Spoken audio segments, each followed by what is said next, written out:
Hey everyone, today I'm going to install iTunes on your Mac. Let's dive in. Before we start, please subscribe this channel, and if you don't subscribe, so like this video if you don't do this also, so please comment me why. First, open your browser.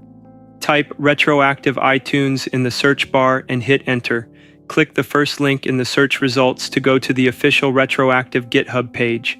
Once on the page, click the blue download button in the README section and save the file wherever you prefer. The download should start automatically. After it's finished, go to your downloads folder and locate the retroactive zip file. Double-click it to unzip. You should now see a folder called Retroactive. Open it and you'll find two files, the main retroactive app and the documentation. Double-click the retroactive app to begin. If macOS prevents the app from opening because it's from an unidentified developer, just click Cancel for now. To get around this, go to your system preferences, click Security and Privacy, and select the General tab. You'll see a message about retroactive at the bottom. Click Open anyway, and when the confirmation pops up, click Open. Now retroactive should launch with no problem.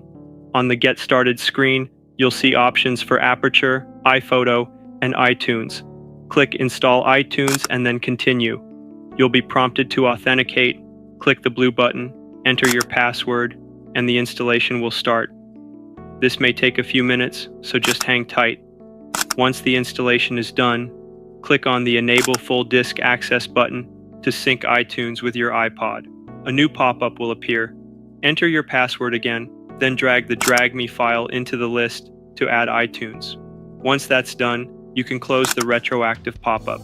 Next, go to your Applications folder and find iTunes. Double-click the icon to open it.